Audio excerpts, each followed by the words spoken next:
बिस्मिल्लाहिर्रहमानिर्रहीम। कल मलाकंड में पीडीएम का जो जलसा होने जा रहा है, ये जलसा कामयाब होगा या नाकाम होगा, इस मौजू पे बात करने के लिए मलाकंड टीवी के स्टूडियो में हमारे साथ मौजूद है इस्लामाबाद के सीनियर सहाफ़ी सरफराज अब्बासी साहब, और मैं हूँ प्रोग्राम का मेज़बान मियां इनामुल्लाह का काफिल। अब्बासी साहब, मलाकंड टीवी के स्टूडियो में हम आपको खुशामदीद कहते हैं। बहुत शुक्रिया जनाब। अब्बासी साहब, कल 11 जनवरी को मलाकंड में पीडीएम का जलसा होने जा रहा है। ये जलसा कामयाब होगा या नाकाम होगा, इस बारे में हर कोई यही सोच रहा है।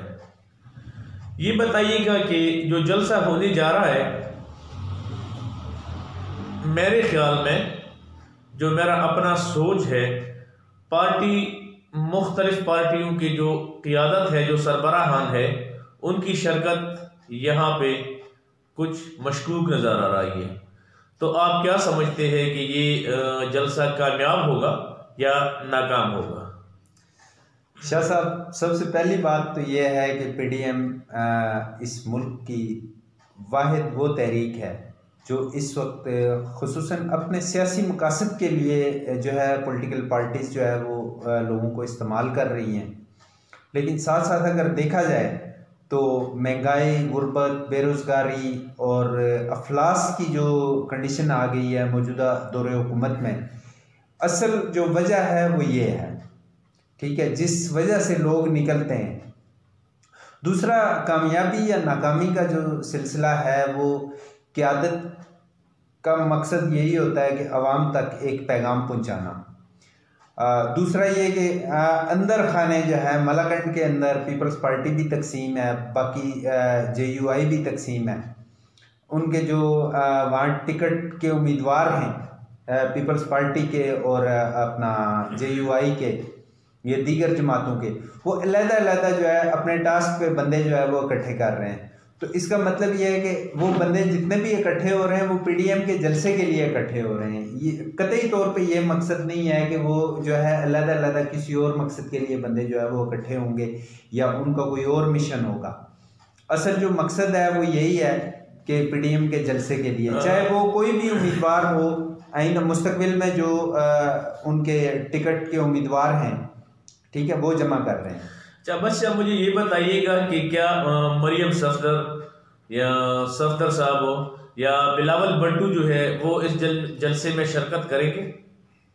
बिलावल भुट्टो का कुछ कहना कबलज़ वक्त है। कुछ लग तो ऐसे ही रहा है कि बिलावल साहब की शिरकत जो है वो मशकूक ही लग रही है, क्योंकि उनकी कुछ और मसरूफियात भी ऐसी आ गई हैं जिनकी बिना पे वो जो है जलसे में शायद शिरकत ना कर सकें। और मरियम नवाज साहबा के बारे में? मरियम नवाज के बारे में कुछ कहना भी कबलज़ वक्त है। यकीनन उनको जाना चाहिए, उनका अपना जो है एक तो इलाका है, फिर वो ख़ुद भी खैबर पख्तूनख्वा से हैं, तो जाना तो चाहिए उनको। उनकी पार्टी के लोग जो है बड़ी मेहनत कर रहे हैं, और मौलाना फजलुर रहमान जो हैं वो भी जलसे में तो यकीनन वो जाएंगे, और कोशिश भी है उनकी कि वो पहुंच सकें वहाँ पे। मौलाना साहब, तो लाजमी बात है वो जलसे में जाएंगे, लेकिन मेरे पास जो इत्तलात आ रही है, जो मुझे खबरें मिल रही है, तो उस खबरों के मुताबिक या इत्तलात के मुताबिक जो है मरियम सफदर साहब का और जो अपना बिलावल साहब है, उनका जो है वो कुछ मशकूक नज़र आ रहा है शिरकत वहाँ पे। आप क्या समझते हैं कि मुस्लिम लीग नून पीपल पार्टी के सरबराहान की शिरकत ना करना इस जलसे में जो मलाकंड में हो रहे हैं, क्या ये मलाकंड के अवाम के साथ उनकी मोहब्बत है या नफरत है? नहीं, ऐसी बात नहीं है कि उनकी शिरकत ना करने से जो है कोई मोहब्बत या नफरत का इजहार होता है। यकीनन अगर वो वहाँ पे जाते हैं तो ये उनकी मोहब्बत है वहाँ के अवाम के साथ, और अगर नहीं भी जाते तो वो अपना पैगाम जो है वो ज़रूर पहुँचाएंगे वहाँ अपने अवाम तक, अपने लोगों तक। उनके नुमाइंदे जो है वो वहाँ पे उनके बियाफ पे मौजूद होंगे, जो उनका पैगाम जो है वहाँ पे पढ़ के सुनाया जाएगा या बताया जाएगा कि वो किस वजह से जो है वो नहीं आ रहे। दूसरा ये कि ऐसा नहीं है कि मोहब्बत या नफ़रत वाली बात इसलिए नहीं हो सकती कि खैबर पख्तूनख्वा के अंदर इससे कबल भी बहुत बड़े बड़े जलसे हो चुके हैं। अगर ऐसी कोई बात होती तो वो उन जलसों में भी शिरकत ना करते, या वहाँ पे जो है कोई अपना जो है ना इतना मौक़िफ़ जो है वो लोगों के सामने अपना ना रखते, बल्कि पिछले एक जलसे में अपना PMLN के सरबराह जो हैं ताहयात कायद मियाँ मोहम्मद नवाज शरीफ, उन्होंने भी वहाँ जलसे से खिताब किया और वहाँ के लोगों से बड़े मोहब्बत भरे अंदाज में बात की। बड़े उनके जो है ना अपने देरीना जो तल्लुकात थे उनके वहाँ के लोगों के साथ, उनको भी तजदीद ऐद किया उन्होंने। तो ऐसी तो कोई बात नहीं है कि कोई नफ़रत वाली तो कोई बात हो नहीं सकती। आपकी बात से मैं बिल्कुल इत्तेफाक करता हूँ, लेकिन ये है कि मुख्तलिफ जगहों पे KPK में जलसे हुए है। हर जगह पे मरीम नवाज साहबा खुद वहाँ पे इसने हाज़िरी लगाई है, बिलावल साहब ने हाज़िरी लगाई है। तो मेरा सवाल इसीलिए मतलब मलाकड़ से मुताल्लिक़ था कि वहाँ पे इनका आना क्यों मशकूक है। यकीनन कोई ऐसी मसरूफियात होंगी। अब आप ये देखें कि सिंध में एक जलसा हुआ है जिसमें मौलाना साहब नहीं जा सके। कितना बड़ा जलसा था, कितनी मतलब कितनी अहमियत थी उनकी शिरकत की, तो उसमें वो मौलाना साहब नहीं जा सके। उन्होंने अपना पैगाम जो है वो भेजा कि भाई मैं किस वजह से नहीं आ रहा। कुछ मसरूफियात ऐसी होती हैं बाज़ दफ़ा लीडरों की कि बाज़ जगह वो नहीं भी पहुँच सकते। अच्छा अब्बासी साहब, एक और जो अहम मसला इस वक्त चल रहा है, ये तो मतलब PDM के हवाले से बात थी।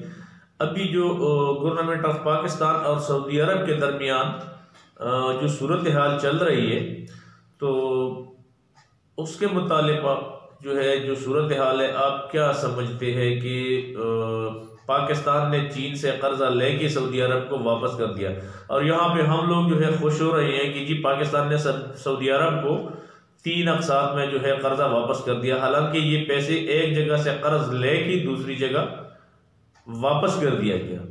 तो क्या समझते हैं कि सऊदी अरब के हालात पाकिस्तान के साथ जो है कुछ कशीदगी की तरफ तो नहीं जा रहे? असल हकीकत जो है ना वो कोई भी बयान नहीं कर रहा है। सऊदी अरब जो है वो इस वक्त इसलिए पाकिस्तान को ब्लैकमेल कर रहा था कि चूँकि हम तो बात करेंगे, साफ सी बात है, सबसे पहले पाकिस्तान, ठीक है। चूँकि मैं पाकिस्तान में रहता हूँ, मेरा सऊदी अरब से कोई लेना देना नहीं है, ना कोई ताल्लुक़ है, ना वास्ता है, ना कोई मतलब ये कि हमारी उनके साथ कोई मोहब्बत नहीं है। सिवाय मुक़द्दस मकामात के सऊदी हमारे कुछ भी नहीं लगते, पहली बात। और मैं इस बात के ऊपर जो है गवर्नमेंट ऑफ पाकिस्तान को अप्रिशिएट करता हूँ कि उन्होंने चीन से पैसे लेके सऊदी अरब के मुंह पे मारे हैं, ठीक है। उसकी रीज़न मैं आपको बताऊँ कि इस वक्त जो है वो ब्लैकमेल किया जा रहा था। अंदर खाने की बात आपको मैं बता रहा हूँ, इमरान खान को और गवर्नमेंट ऑफ पाकिस्तान को ब्लैकमेल किया जा रहा था कि आप या तो इसराइल को तस्लीम करें, इसराइल को अगर तस्लीम नहीं करते तो हमारा कर्जा जो है वो आप वापस दें। फौरी तौर पे वो इसराइल को तस्लीम करने के लिए सऊदी अरब की तरफ से एक दबाव था, जिस दबाव को पाकिस्तान ने कबूल नहीं किया। और पाकिस्तान ने अपने देरीना दोस्त चीन से बात की इस सिलसिले में। तो चीन ने कहा भाई कोई मसला नहीं है, अगर आपको कोई ब्लैकमेल कर रहा है, कोई ऐसी बात है तो पैसे हम दे देते हैं। तो वो 3 किस्तों में जो है वो पैसे उनको देने की बात हुई है। 2 किस्तें गालिबन जा चुकी हैं, कोई 1 आध किस्त रह गई है या फरवरी में इसी जनवरी में जो है वो तीसरी किस्त भी देना थी। तो वो कोई इतना बड़ा मसला नहीं है। और पाकिस्तान जो है वो इतना बिल्कुल ऐसा भी सिलसिला नहीं है कि बिल्कुल ही जो है वो लेट जाए। पाकिस्तान जो है वो बड़ी खम ठोंक के खड़ा है इस मामले के ऊपर। और अंदर खाने की जो इतलात हैं, मुझे नहीं मालूम कि इनमें कितनी सदाकत है और कितनी मतलब सदाकत नहीं है।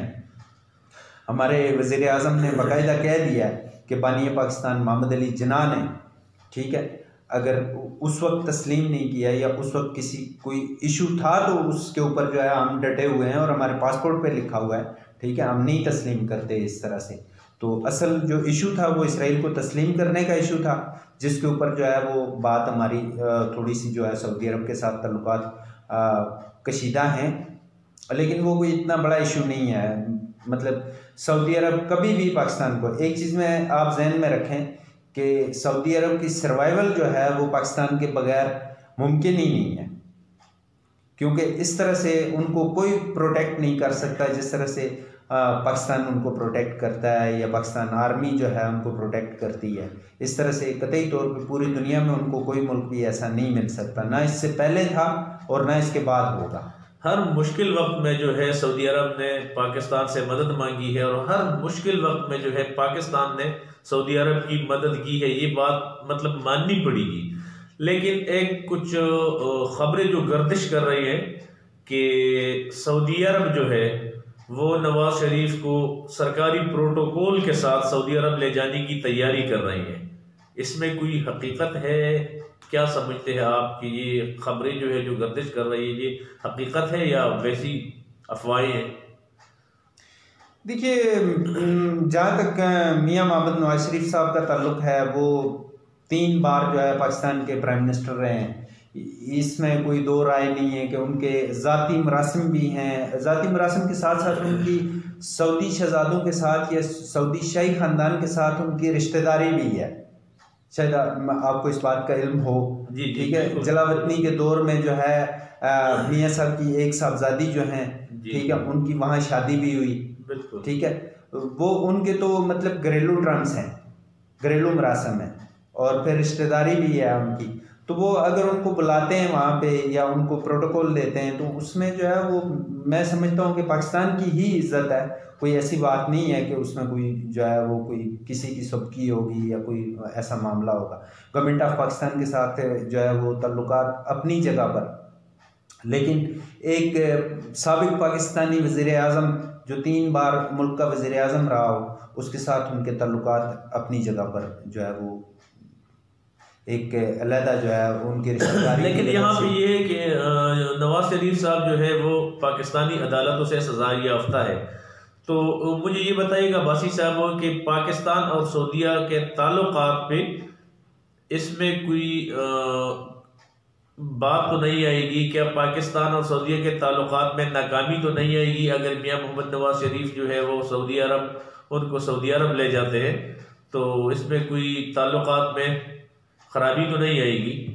नहीं, ताल्लुकात में तो खैर क्या ताल्लुकात हमारे अच्छे कौन से हैं पहले से। अगर हमारे ताल्लुकात पहले से अच्छे होते या हमारे बहुत करीब होते सऊदी, ठीक है, सऊदी शहजादे जो हैं वो अगर हमारे करीब होते तो हालात जो है वो ऐसे ना पैदा होते कि आप हमें कर्ज दे के तो एक लिमिटेड टाइम के बाद जो है फ़ौरन आपने कर्ज जो है वो वापस मांग लिया और हमने किसी से उधार लेके आपको कर्ज वापस किया। ठीक है, और दूसरी बात ये कि अगर आप 56 अरब डॉलर की जो है जाके इंडिया में इन्वेस्टमेंट करते हैं, पाकिस्तान में आपकी कितनी इन्वेस्टमेंट है और किस शोबे में है और कितनी है, ये तो सारी दुनिया जानती है। ठीक है, हर किसी के सऊदी अरब जो है वो सिर्फ एक कारोबारी मुल्क है जो तेल का कारोबार करता है या उसके साथ साथ दीगर शोबों में भी उसने इन्वेस्टमेंट की है। तो इंडिया में अगर आप 56 अरब डॉलर की इन्वेस्टमेंट करते हैं और पाकिस्तान को जो है एक बरादर इस्लामी मुल्क होते हुए भी आपकी तरफ से कोई फ़ायदा नहीं है, तो मेरा ख्याल है मौजूदा हालात और मौजूदा दौर जो है वो बिज़नेस का दौर है। ठीक है, आपादापी और नफसा नफसी का दौर है। तो हमारी तो कोई अकीदत नहीं है सऊदियों के साथ, कारोबारी मरासम अगर नहीं है तो। अब्बासी साहब बहुत शुक्रिया। हम दुआ करेंगे कि अल्लाह ताला पाकिस्तान को हमेशा तरक्की दे और तमाम उम्मत मुस्लिमा को एक जगह पे मुत्तहिद करे और इत्तेहाद हमारे नसीब में हो। बहुत बहुत शुक्रिया नाज़रीन। ये थे हमारे सरफराज अब्बासी साहब जिसने अपनी कीमती वक्त में से कुछ वक्त निकाला। इनका बहुत बहुत शुक्रिया। प्रोग्राम का वक्त ख़त्म हो रहा है। अल्लाह हाफ़िज़।